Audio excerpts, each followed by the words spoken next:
David, thank you for that introduction, and good to be with you all today. I was just thinking a few minutes ago that I don't know of another 200 people in San Antonio who could get together at one time in a room who have done more for our community than you all and the Chamber. You contribute your time, you contribute your ideas, you contribute your dollars, and I and everybody else who lives in this great community certainly appreciate all you do. I wanted to mention a couple of things. One, I give you a little bit update on my district, talk about some D.C. issues, my new committee assignment, and then get to your comments and questions as well. As far as the 21st Congressional District, it has changed somewhat because of the redistricting process that we just went through. I now represent all or part of 10 different counties. The counties are basically, Bear is the largest, Travis is my second largest county with 190,000 constituents there, 250 in Bear County. I pick up the Hill Country counties of, for instance, Kendall, Kerr, Bandera, Gillespie with Fredericksburg, Real County, Blanco, Comal, part of Hayes, and then on up into Travis and the Austin area. So it's a wonderful district. I'm pleased to have been representing it. And it's a district that is very forgiving, but also has a lot of great variety in it as well, whether it's urban to rural, whether it's high-tech to ag. You sort of cover all parts of Texas. And it's a district that is fun to represent as well. I was going to mention to you all that tomorrow I'm spending most of my time in Fredericksburg, but I'm doing something there that I've only done once before in my life. Maybe it's the first time I've ever done it to this extent. And this has to do with my new committee assignment, the Science, Space, and Technology Committee. But tomorrow afternoon, I'm going to be in front of 1,000 students at Fredericksburg High School. And we're going to be doing a downlink, a real-time downlink from the space station, which is to say that for 20 minutes, these students are going to be able to ask questions of Bill Cassidy, who's an American astronaut on the space station. We're going to be able to see him. He will be holding a microphone. He will be floating weightless, and he will answer the questions that have been prepared by these students. That is a fun thing to do, it's one of those things that on the committee, like I say, I've done it once before. This is only the second time, and we're in Fredericksburg because they were the first high school in Texas to ever teach a rocketry class and try to teach basically physics and math by learning about launching a rocket.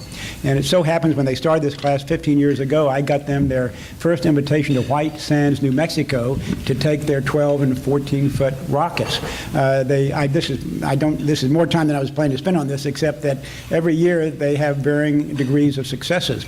Last year their rocket was supposed to go up a mile. It went up 2,000 feet, went horizontal, went 5,000 feet into the side of a mountain. That's why they're in New Mexico, not Texas. But we'll see how they do. They're going to launch again in about a week, and I hope they do well then, too. An event I just came from this morning might give you a little bit of an eye into what's going on in Washington, and let me talk about some other issues, too. I just came from an event, the first one I've ever attended or been a part of, at the University of the Incarnate Word, which I represent. And I was there with a current colleague in Congress, Henry Cuellar. There is a National Institute of Civility which asks members of Congress around the country to get together, one Republican and one Democrat, to talk about a bipartisan approach to Congress and how we might accomplish some things. And so I was very happy to be there with Henry this morning, both a personal friend as well as a colleague. And I put Charlie Gonzalez and Kiko Canseco in those same categories, personal friend as well as a former colleague. And it was just good for, I think, the students at Incarnate Word to hear us talk about issues that we worked on together. It might be the Missions Trail in South Bear, it might be the federal courthouse downtown, it might be the airport on the north side in my district. But these are all projects that we've worked on together, and there'll be many other projects as well. But that's the kind of thing that we are able to do and can do. I am back home this entire week just to give you a sense of congressional schedules. Usually we're only off on the weekends. I come home to San Antonio every weekend. About every 4 or 5 weeks we get the week off, and that enables us to, frankly, attend events, for instance, being with you all today midweek. But this opportunity only comes up every 5 or 6 weeks, so we like to take advantage of it. Every other weekend for us is a short weekend. which means we're voting on Fridays and Mondays. I get home at about 11:30 at night Friday night, and then I leave about 3 o'clock Sunday afternoon. That's about a 30-hour weekend every other weekend. But every now and then we get to squeeze in some more time. And again, just another way of saying I'm delighted to be with you all here today. On the issues that we're tackling in Washington and that you're reading about virtually on a daily basis, let me start off with the budget. And unfortunately, that is a polarized issue. Don't know whether we're going to solve it or not. If we don't come up with a budget that the House and the Senate and the President can agree upon, we will pass yet another continuing resolution which keeps the government going but doesn't really change priorities or change amounts. I hope we can do better than that this year. There is a graphic difference between the budgets that have been passed. The House budget, which passed about a month ago, is no new net increase in taxes for the next 10 years, and it gets to a balanced budget in 10 years. The budget that was passed by the Senate is a net gain of $1 trillion in taxes over the next 10 years and does not get to a balanced budget. I hope that's factual and not partisan, and there's room in the middle, frankly, to try to get together, which is to say there is a way to perhaps cut some unnecessary spending, but also close some loopholes in the tax code that will generate additional revenue, and that, I think, might afford us an opportunity to try to get to a balanced budget sometime in the distant future, but also increase spending and increase tax revenue as well. Another issue is regulations, and I was asked specifically to mention that. And I have to tell you that's a frustrating subject to talk about. When I was chairman of the Judiciary Committee in the last Congress, we passed 3 reg relief bills that overwhelmingly passed the House floor. And to me, they were common sense types of bills, but they were dead on arrival in the Senate. I'll mention 2 of them real quickly because they were endorsed verbally by the President, and I'm just sorry we didn't get these across since they were bipartisan. One was a regulatory relief bill that said that the regulators needed to tell the American people how much a regulation was going to cost before it was actually implemented. That's transparency, that's accountability. Why wouldn't we tell the American people, and particularly business owners and employers, what a regulation is going to cost? As I say, it passed the House but not the Senate. The other one, also endorsed by the administration, said if there's 4 or 5 different ways to implement a regulation, let's pick the least costly one, the least burdensome one. Again, it passed the House, didn't pass the Senate. But I mention that just to let you know that we are acutely aware of the impact of some regulations on businesses and on employers, and a lot of them are coming from the Environmental Protection Agency, and we're trying to do something about that as well. On the Science, Space, and Technology Committee, we have jurisdiction over part of the EPA, and what we're trying to do right now in an exchange of letters, and I'm hoping to get the information, is to get the EPA to tell us what data they are relying upon when they issue their regulations. For whatever reason, right now they will not give us the data they're using, which of course raises suspicions. So we're trying to say, give us the data, share with us the metrics you used, and we just want to understand why you did what you did, and maybe that'll help us get better regulations in the future. But just know that we're working on that on the Science, Space, and Technology Committee as well. Another issue you're hearing about and seeing about every day is immigration reform. I'll sort of give you my take on it, and maybe this will lead to some questions too in a second. You have the Senate Immigration Reform Bill, the so-called Gang of 8 bill that has been introduced, 844 pages. We're still trying to figure out everything that's in it, and I saw that they want to make one change that was announced today. That is a bill that's obviously the omnibus comprehensive approach. It has a long ways to go. It's going to start being considered by the Senate Judiciary Committee in May. There will be, I suspect, dozens of amendments. I am not convinced as we sit here today that it is going to pass even the Senate in its current form, but we'll just have to wait and see in that regard. In the House, we're taking a little bit different approach. We're going to take a piecemeal approach to immigration reform and pass a number of individual bills that might well be combined into one larger bill, but not until we get to the House floor.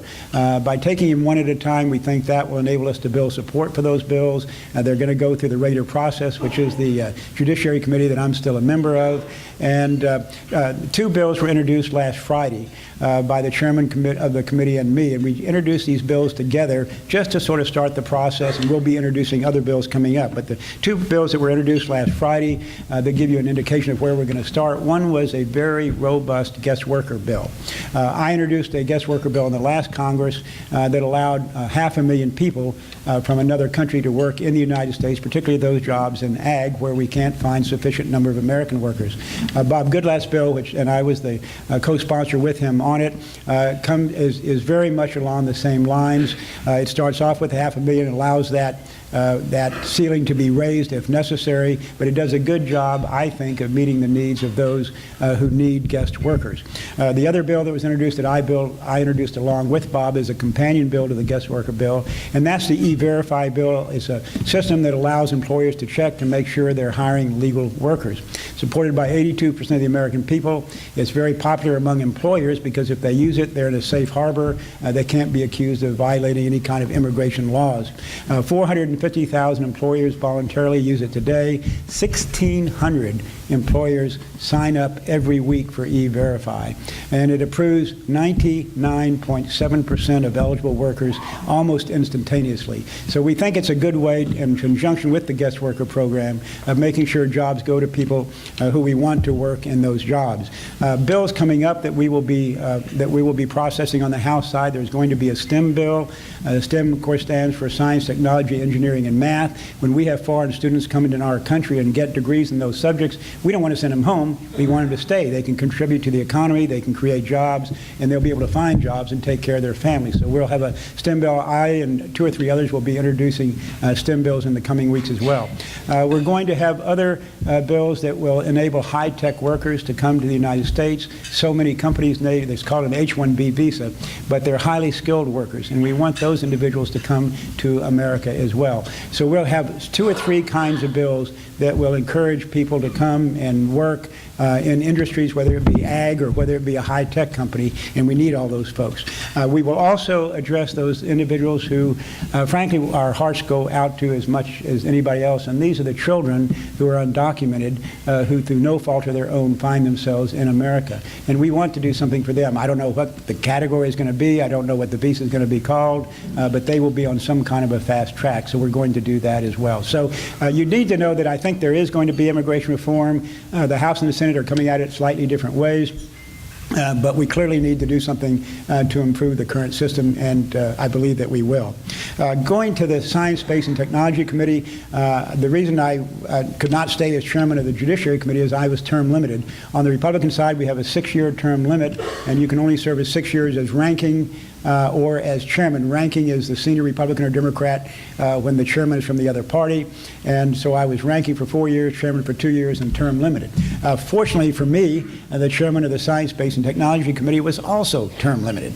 And so there were three of us who sought to be chairman of the Science Committee. Fortunately, or I was appreciative of being selected for that post. And it is an exciting committee. It's a forward-looking committee. It's not involved in near as many controversial issues as the Judiciary Committee, for example. But when you're talking about science and technology, you're talking about the future of America. It is science and technology that is going to enable us to improve our standard of living, increase our productivity, increase our exports, increase jobs, and all that is good for the country. Real quickly on some of the legislation that we're going to be processing in the next 3 to 4 months. One is a COMPETES bill. Doesn't matter what COMPETE stands for, but it's two things. It's National Science Foundation grants. That's about a $7 billion chunk of that bill. This National Science Foundation grants are one of the best investments we can make.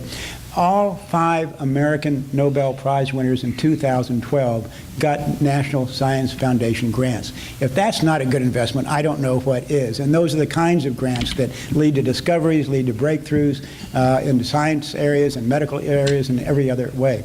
Also, a part of that COMPETES Act will be the STEM education. In addition to having foreign students come and when they graduate from American universities stay here, what we need to do is encourage our own American students to take more of those subjects and to major in those subjects as well. And we're going to have a big component of every kind of incentive you can think of to encourage American students to take those areas of study. Let me tell you, if you major in a STEM subject, and I add computer to those list of STEM subjects, and you graduate from college today, you are going to be able to pick the job you want. The median salary, if you major in any of those subjects, is twice the median of other jobs. So encourage young people today to stay in the sciences, work, study computers, engineering, whatever it might be. Those are, in many cases, the jobs of the future. I'm going to come back to space, but let me take technology for a second.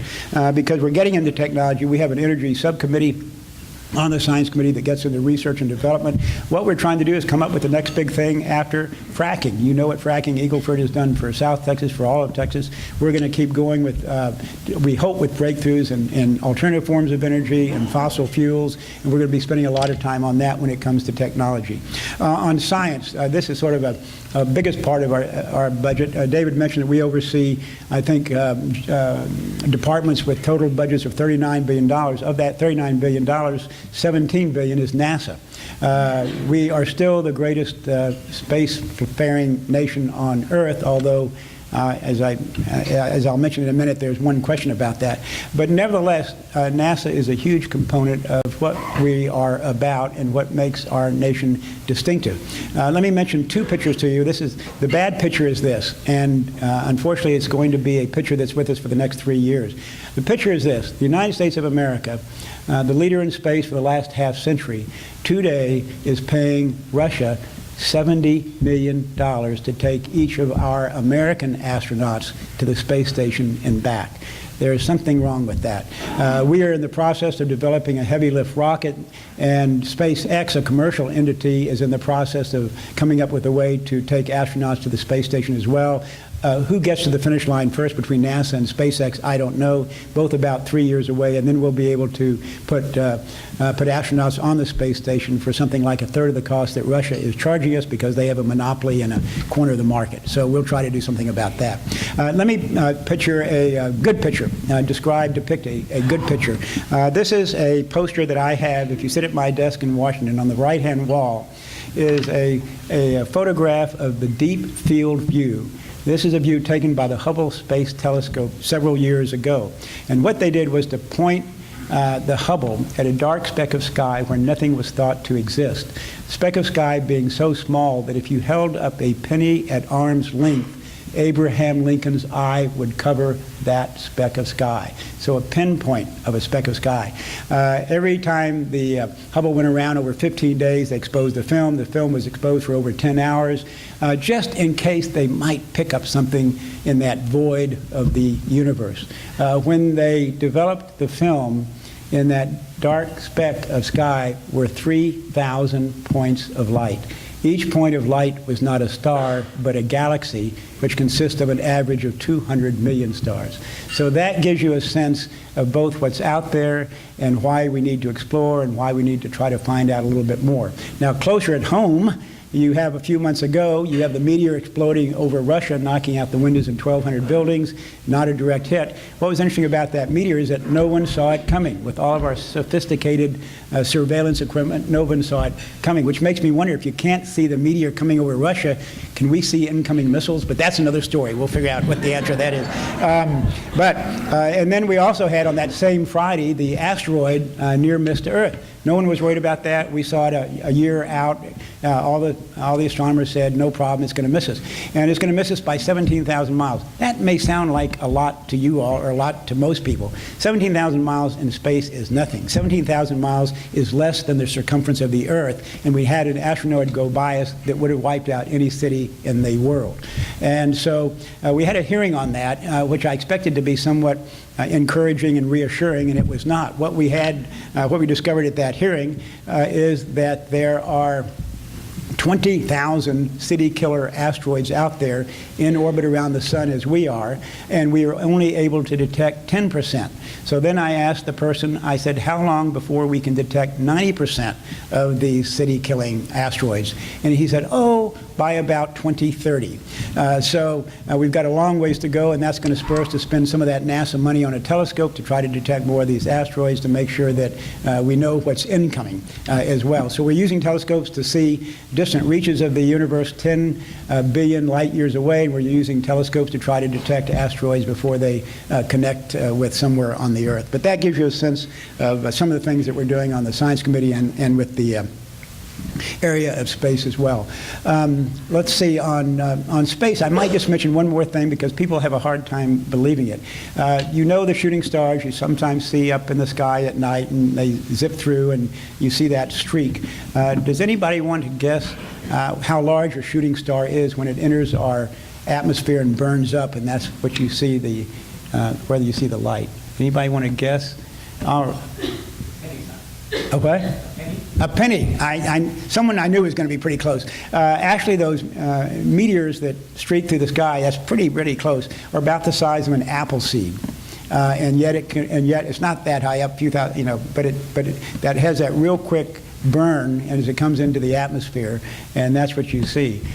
So it's, but by the way, that probably gives you an eye. If an apple seed can do that, what can a meteor 150 feet in diameter, like the one that just missed us, do as well? So the impact of a meteor that size on Earth is like many dozens of times of the impact of the bombs that were dropped on Nagasaki and Hiroshima during World War II. I mean, it's just almost inconceivable. I've got to end on a more positive note than that, though. I don't want you to go out looking for asteroids or anything like that. Well, just remember this, that the space, you know, I don't know if space is the last frontier. I certainly think it's the next frontier. And every great nation in its history, every great nation who survived has always pushed their boundaries. You think of Spain and Portugal discovering the New World. You think of the United States, what, in 1803, buying the Louisiana Purchase. I mean, great nations have always pushed their boundaries. And we've always thought the boundaries were on the horizon. Now the boundaries are when you look up.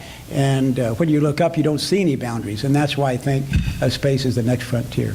Let me stop there and see if you all have comments or questions for me. But again, not only do I enjoy being with you today, I just appreciate everything you do for our community. And I'm your travelogue. I talk about San Antonio to people all the time. I mean, what a great city, a tricultural, harmonious city that gets along. Maybe it's because we've been around for 300 years, I don't know, but it is just a wonderful place to live, and you all help make it that way. So thank you again.